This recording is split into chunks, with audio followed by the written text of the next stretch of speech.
Hello everybody and welcome to Dcdirect. I'm Lionel Donovan. Here we try to talk about some of the bigger stories in the news, but we want to hear from you. So please follow us on Twitter, Facebook, and YouTube at TRT World and use the hashtag Dcdirect to be a part of the conversation. In today's show, we're talking about the reactions from the Mueller report.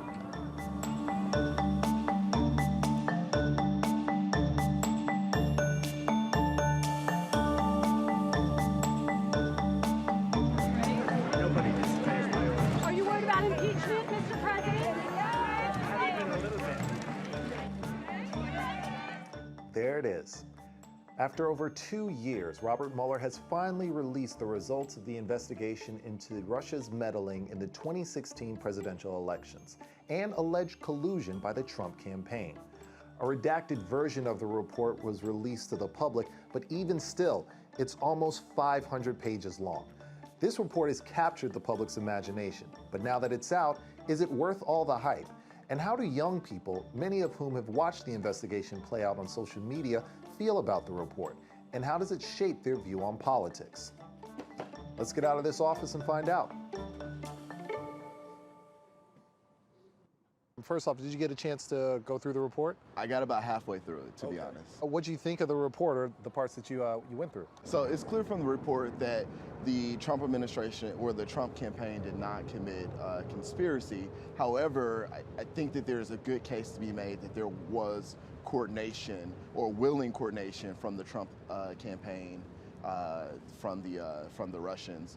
The Mueller report left that up to Congress to decide, but in my opinion, I think it's clear if it were anyone else besides the President of the United States, that would be a clear charge of obstruction.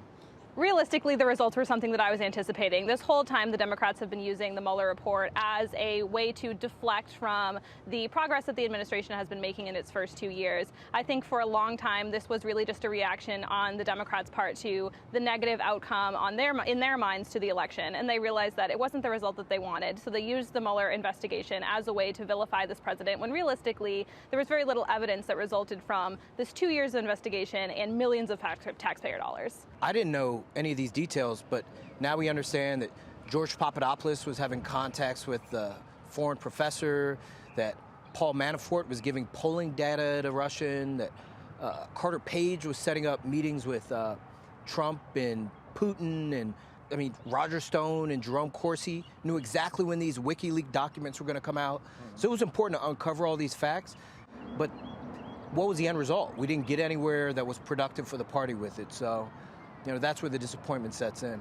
How do you think young people reacted to this report? There was this idea that the Mueller report was going to be this sensational splash that was going to cure us of the Trump presidency.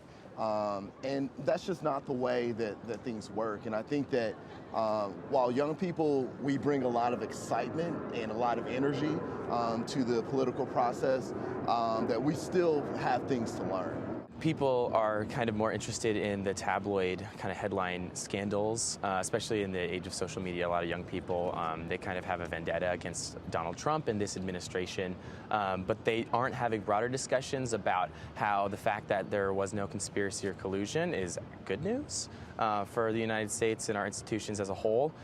So I think that the focus should somewhat pivot more in that direction. The problem with social media and the blessing of it is that you get information as quick as it's available. So people were consistently on their feed, consumed with what was going on, picking up details, seeing who's indicted, seeing who's being interviewed, but it built up expectations that could never be fulfilled with the end result that we saw. So, benefit, blessing, curse, social media is all of that. The fact that the investigation happened, I think, was based on a lack of evidence and essentially warrantless claims. But I understand the mindset that it came from, which is, again, wanting to promote that integrity in our government. I think that now that it's done, though, we need to accept the results and move forward.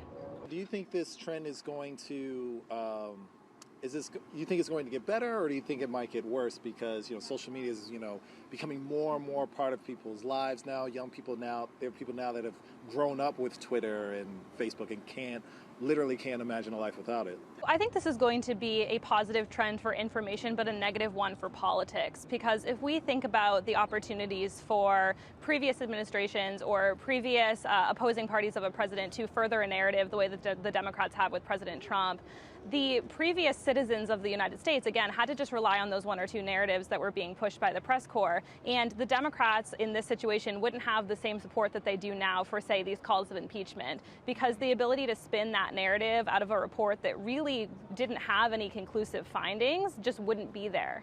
I think the diversification of media in general is good for transparency. You can read the whole Mueller report on your cell phone, right? I don't think that was fully possible obviously during the Watergate scandal or even in more recent scandals.